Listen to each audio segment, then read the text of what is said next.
صرف مٹی کا ڈھیر۔ تو پولیس نے اس مٹی کے ڈھیر کے ساتھ جو سلوک کیا وہ نہ مجھے یاد ہے اور نہ یاد رکھنا چاہتا۔ پولیس افسر بھی حیران تھے کہ کس سرفریز سے پالا پڑ گیا ہے۔ بستی والوں کو بلا کیا مجال دی کہ میری ہمدردی کرتے۔ حکومت نے ہی میرے لیے وکیل صفائی مقرر کر دیا۔ وہ بیچارہ مجھ سے عاجز آ گیا تھا، کیونکہ جو کوئی مجھ سے کہتا میں اس کا الٹی کرتا تھا۔ تو نہایت آسانی سے میں نے اپنے لیے سزائے موت کی راہ ہموار کر لی اور مجھے موت کی سزا دی گئی۔ یہ چند روز عجیب و غریب احساسات کے روز تھے۔ نہ جانے کیا کیا خیالات میرے ذہن میں آتے۔ لوگ کہتے ہیں کہ موت کے وقت کا کوئی تعین نہیں، لیکن میں کہتا ہوں کہ مجھے اپنی موت کا معلوم ہے۔ آج سے 4 دن بعد 6:15 بجے مجھے سزائے موت دی جائے گی۔ کیسے مزے کی بات ہے۔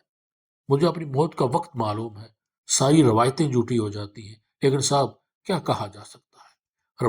روایتوں کا قیام بہرحال کوئی معنی ضرور رکھتا ہے، اور بعض اوقات انسان جو خود کو بہت زیادہ ذہین سمجھنے لگتا ہے بری طرح چوٹ کھاتا ہے۔ تو جو یہی میرے ساتھ ہوا۔ غالباً میری موت میں صرف 18 گھنٹے باقی رہ گئے تھے۔ مجھے ایک ایسی کوٹری میں بند کیا گیا تھا جہاں سائے موت کے قیدی رکھے جاتے ہیں۔ تنگ و تاریک کوٹری، موت کا انتظار کا کوئی منس نہیں ہوتا، ایک قبر کی مانند، اور میں خود منکر تھا اور خود نکیر۔ اپنا حساب آپ لے رہا تھا۔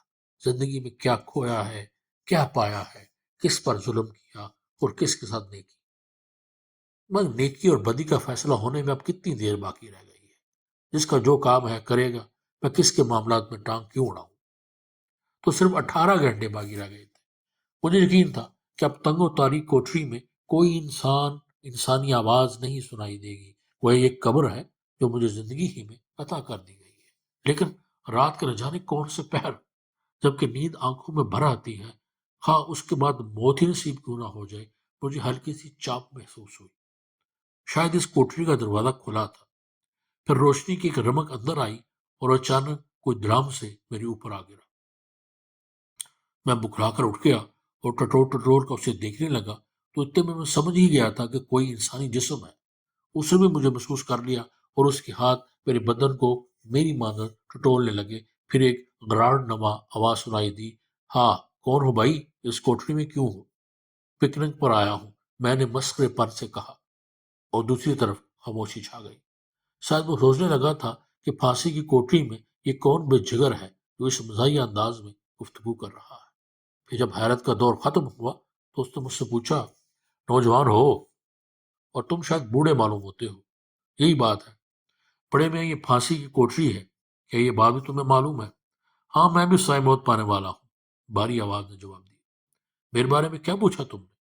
آواز سے جوان معلوم ہوتے ہوئے بوڑھے نے کہا، ہاں بڑے میاں، میری جوانی کے 18 گھنٹے باقی ہیں، پورے 18 گھنٹے، اور اس کے بعد میں بوڑھا ہو جاؤں گا، پھر مر جاؤں گا۔ اب بتاؤ، کیا میں پیدا ہو گیا؟ کیا میں جوان ہوں، بوڑھا ہو چکا ہوں یا مر چکا ہوں؟ کیا تم 18 گھنٹے کی زندگی کو کوئی حیثیت دے سکتے ہو؟ ہاں کہو گے تو میں تمہیں احمق سمجھوں گا۔ چند ساتھ خاموشی طاری رہی، پھر بوڑھے کی آواز ابھری، کیا موت کے خوف نے تمہارا ذہن معاف کر دیا ہے؟ اور میرے ذہن میں بھی چنگاریاں سی بھر گئیں۔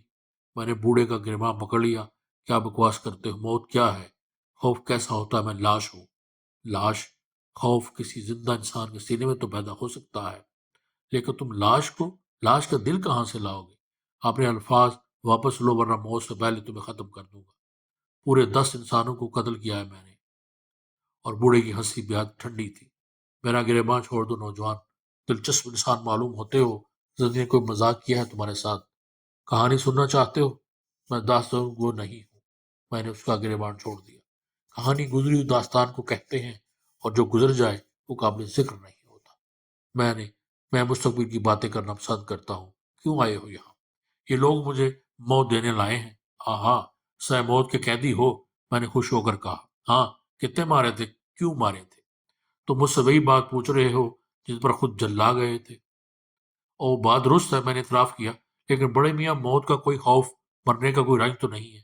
اور بوڑھے نے پھر ہلکا سا کہکا لگایا، موت مجھے پیش کی گئی ہے، میں نے اسے قبول نہیں کیا۔ کیا مطلب؟ ارے میں زندہ انسان ہوں، موت نہیں چاہتا۔ اور تم سن لو، مروں گا بھی نہیں۔ بھلا یہ کیسے ممکن ہے ایک شخص مرنا نہ چاہتا ہو اور اسے موت دے دی جائے؟ ہم قدرت کی دی ہوئی موت کو نہیں ٹال سکتے، لیکن انسان کی کیا مجال ہے وہ کسی کو مار سکے۔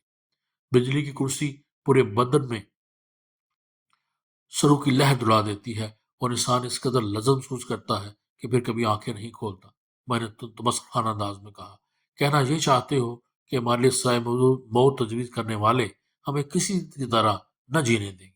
ہاں، میرا مقصد یہی ہے۔ تم تو بزدل ہو، بوڑھے نے حقارت سے کہا۔ مجھے دیکھو، انہوں نے مجھے سائے موت دی، لیکن میں نے اسے دل سے قبول نہیں کیا، اور میں قبول کروں گا بھی نہیں۔ اب سے کچھ دیر بعد میں یہاں سے چلا جاؤں گا۔ بہت خوب، میں نے تندی انداز میں ہنستے ہوئے کہا۔ چلو گے میرے ساتھ؟ نہیں، دیکھوں گا تم کس طرح بیٹھ جاتے ہو۔ زندگی کی آرزو نہیں ہے، نہیں۔ اوہ، پھر تمہاری بزدلی انتہا کو پہنچی ہوئی ہے۔ احمق نوجوان، مجھے دیکھو، میں بوڑھا ہوں، معذور ہوں، لیکن میں زندہ رہنا چاہتا ہوں۔ تو اتنی چھوٹی سی عمر میں کیوں مرنا چاہتا ہے؟ میری ایک منطق ہے، میں مقصد کی زندگی سمجھتا ہوں، اور جب مقصد پورا ہو جائے تو زندگی بے مقصد ہو جاتی ہے۔ تو تمہارا مقصد پورا ہو گیا؟ ہاں۔ لیکن نوجوان، تم نے اتنی طویل زندگی کو صرف ایک مقصد کے لیے قابل کیوں سمجھا؟ یہ تو خوش بختی ہے کہ انسان کو کچھ مقصد حاصل ہو جائے۔ تمہارے نظریے کے مطابق تم زندگی کا سب سے بڑا مقصد حاصل کر چکے ہو، اور اپنی دانست میں زندگی ختم کر چکے ہو۔ تو پھر ان بقیہ سانسوں کو کسی اور صرف میں کیوں نہیں لگا دیتے؟ تمہیں کیا معلوم، جس زندگی کو تم نے بے دردی سے ختم کرنے پر تلے ہوئے ہو، ممکن ہے وہ کسی کے کام آ جائے۔ نہ جیو اپنے لیے، اپنے آپ کو کسی دوسرے کے حوالے کر دو، ممکن ہے اس کی زندگی کو تمہاری زندگی کی ضرورت ہو۔ بوڑھے کے الفاظ نہ جانے کیوں میرے ذہن میں ہلچل پیدا کر دی تھی۔ مجھے محسوس ہو رہا تھا کہ جیسے واقعی میری سوچ غلط ہے سوچ میری، لے بڑے میاں بھی پاگل ہی معلوم ہو رہے تھے۔ زندگی صرف چند گھنٹوں کے لیے رہ گئی تھی اور وہ نکل جانے کی باتیں کر رہے تھے۔ میں خاموشی سے ان کے بارے میں سوچتا رہا، وہ بھی خاموشی سے کچھ سوچ رہے تھے۔ پھر بولے، میرے خیال میں تم اپنے فیصلے پر نظر ثانی کر رہے ہو۔ تم نے میرا ذہن الجھا دیا ہے، میں نے پریشان لہجے میں کہا۔ ایسی کوئی بات نہیں ہے، میں تمہیں زندگی کی راہ پر لے جانا چاہتا ہوں، تم نہ جانے کیوں موت کی وادیوں میں گم ہو جانا چاہتے ہو۔ اوہ، تو تم میرے بارے میں کچھ نہیں جانتے۔ زندگی اور موت میرے لیے یکساں ہے۔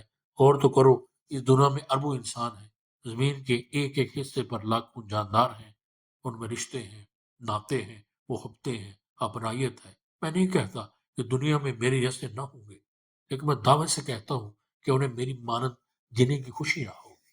میری زندگی سے کسی کو کوئی دلچسپی نہیں ہے۔ میں مر جاؤں گا تو کوئی آنسو نہیں بہائے گا۔ ایسے بے مقصد انسان کو کیوں جینا چاہیے؟ مرنا بھی نہیں چاہیے۔ تم اپنے لیے کیوں جیتے ہو؟ میں نے کہا نا، تمہاری زندگی اگر کسی کے کام آ جائے تو یہ کتنی خوشی کی بات ہے۔ کیوں آ جائے؟ جب کوئی مجھ سے ہمدردی نہیں رکھتا، ساری دنیا میرے لیے اجنبی ہے، تو میں ان اجنبیوں سے محبت کیوں کروں؟ کیوں کسی کے لیے اپنی زندگی کو وقف کر دوں؟ ان سے انتقام لینے کا بہترین طریقہ یہی ہے کہ ان کو فنا کر دیا جائے۔ تب بوڑھے کا ہاتھ میرے ہاتھ میں آ گیا۔ اس کے انداز میں بڑی محبت تھی، بڑی اپنائیت تھی۔ ٹوٹے ہوئے معلوم ہوتے ہو، بڑی توڑ پھوڑ ہوئی ہے تمہاری شخصیت میں۔ نہ جانے کون سنگدل تھا جس نے تمہیں زندگی سے اتنی دور دھکیل دیا ہے۔ بہرحال، میں چاہتا ہوں کہ تم زندہ رہو۔ یوں سمجھو میں خود غرض انسان ہوں اور اپنے لیے تمہاری زندگی چاہتا ہوں۔ لیکن میرے بزرگ، ہم دونوں سائے موت کے مجرم ہیں، جیل کی کوٹری میں ہیں، اور تم اس طرح باتیں کر رہے ہو جیسے اپنی کوٹری کے ڈرائنگ روم میں بیٹھے ہو۔ یہاں سے نکلو گے کس طرح؟ بہت آسانی سے۔ بات یہ ہے کہ میں بھی زندگی چاہتا ہوں۔ میں نے موت قبول نہیں کی، اور جو موت قبول نہیں کرتے وہ موت سے جنگ کرنا بھی جانتے ہیں۔ ابھی تھوڑی دیر بعد میں زندگی کے لیے موت سے جنگ کروں گا۔ اگر اس جد و جہد میں مارا گیا تو سمجھ لوں گا کہ اس جنگ میں شکست ہو گئی۔ ممکن ہے کہ زندگی ہی کامیاب ہو جائے۔ تو آج کی قسط کو یہیں پہ ختم کرتے ہیں۔ آگے کیا ہوا، میرے چینل کے ساتھ جڑے رہیے، اور اس ویڈیو کو لائک کیجیے، اور اگر کوئی آپ کے پاس کوئی سجیشن ہے، کوئی مشورہ ہے تو ضرور کمنٹ کریں، تاکہ اسے اگلی ویڈیو میں جو ہے وہ آپ سب سامنے اسی طرح اس کو پیش کیا جائے۔ تو پھر ملیں گے صلاح اگلی قسط میں، تب تک بھی اجازت دیجیے۔ اللہ حافظ۔